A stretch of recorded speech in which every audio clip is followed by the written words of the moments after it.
we also wanted to focus on is how do you adapt the experience for children as they grow older. So this is my fictitious son, John, who's 8.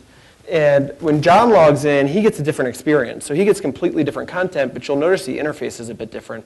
At the top, there's a tab structure, so John can browse into different categories and find different games to play.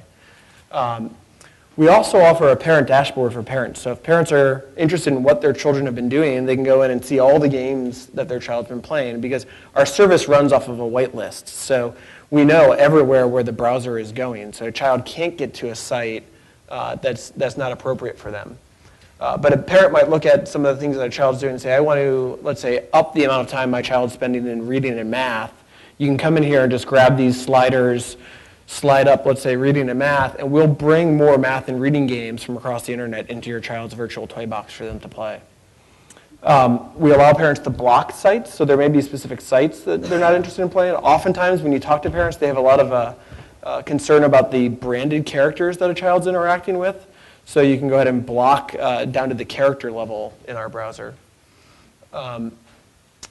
I want to talk a little bit more about, I'm going to skip forward in the interest of time, safety in our products. So generally speaking, we think about safety in 2 levels. One is let's control what sites and content children are exposed to, but just as important is controlling what can be shown on the site.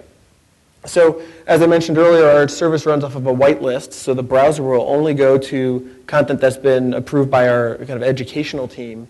And we give parents additional parental controls. So if a child tries to go somewhere else where they shouldn't be going, they're just brought back into the toy box. And lastly is this issue of what shows up on the page. It's actually surprising when you go to children's sites and you find ads like these. It's the last thing I want my daughter running into is Hugh Hefner's Scantily Clad Women.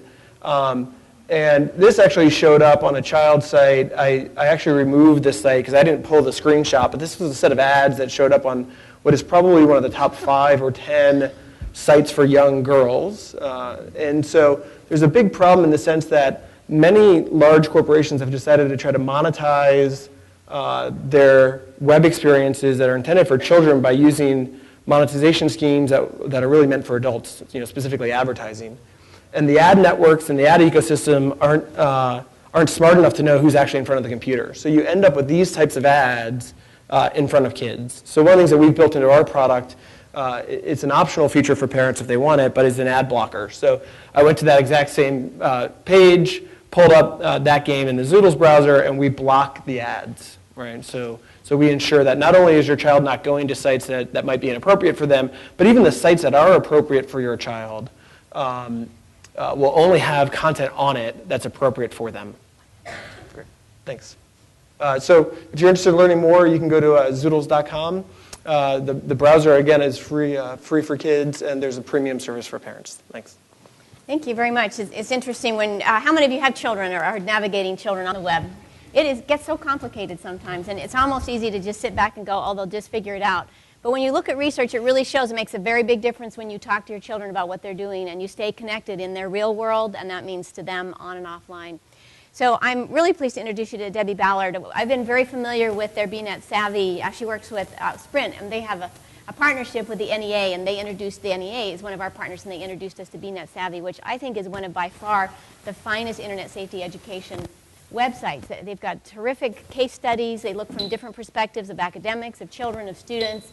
And Quest has done Sprint has done some wonderful products. And so, Debbie, I'd like to turn this over to you. I can. Can you help me get You bet. I just wanted to say I'm Debbie Ballard. I am the Director of Community Affairs for Sprint. And unlike what we've heard from a lot of people, we really, this is not about technology. So that's the first thing I want to say, because most people think when they think about Sprint, of course we're talking about one of our devices. But what we found several years ago was what everybody has been talking about, that kids, for the most part, are increasingly connected, be it through a wireless device like one of ours, or through computers, or through one of the gaming devices. And so once we started to look at that, we just really stopped and thought, what could we do as a responsible corporation that really starts to help parents and kids be more responsible, because obviously there are great things that you can do with these tools, and we understand that, but we wanted to be really on the front end of really being very positive and putting out responsible information. So in the interest of time, I'm not going to go through a lot of those statistics. I know you already know all of those things, but the bottom line, what it amounts to is that kids are using these devices, and quite frankly, they're using them in inappropriate ways. Lots of kids have been cyberbullied. There are lots of data that talks about how many kids have been bullied online, or that are sexting, which is kind of the new, not even that much new anymore, but that a lot of kids are really in that space. So, I went too far.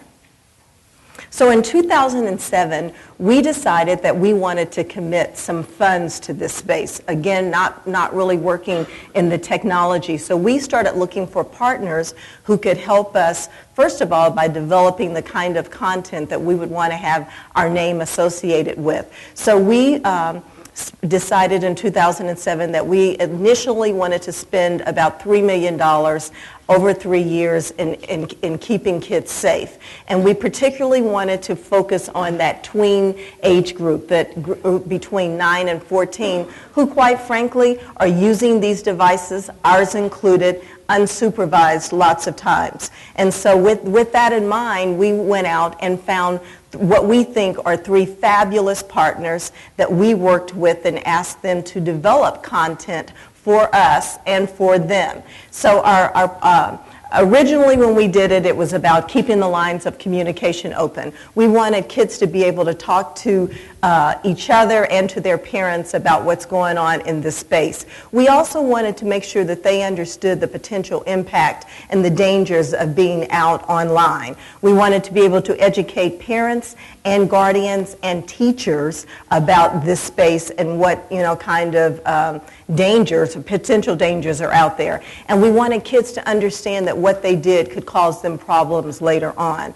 And we wanted educators to really be able to, we wanted to provide tools, kind of like you were talking about. We wanted to provide real tools that teachers and educators could use in terms of educating parents, guardians, and kids. So we started working with Boys and Girls of America. We just announced a partnership with them about 30 days ago, which we're extremely excited about.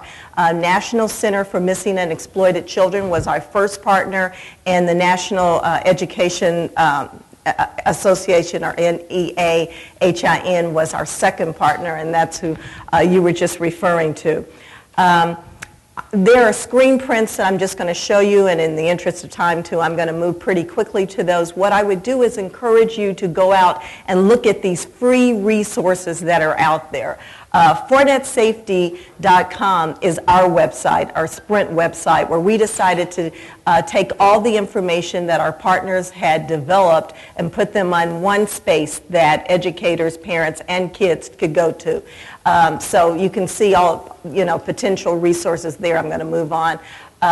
The next one is, this is the new page that Boys and Girls Clubs are just introducing to all of their clubs across the country. And the really good thing about this space is that this is kids talking to other kids. So it's not adults telling them why they should or shouldn't be there. It's kids, and most of the information was developed by kids. The next one is NS Teens. This is our partnership with the National Center of Missing and Exploited Children. This here, lesson plans are available for all the educators. This uses comic characters, and we wanted it to be very edgy, because we know that if it's not, kids are not going to be interested in it. So the kids, it's comics, it's videos, it's games, but they are a little bit edgier so that kids don't think it's just parents trying to tell them, but it's actually, again, something that kids would go, okay, that makes sense, they got it. The next one, this is another screen from NS Teens, also that just talks about the profiles that are out there. All of the kids have profiles. You can go out and, they get to be, really friends with them, so to speak. And their videos, so again, I would encourage you to go to this website also.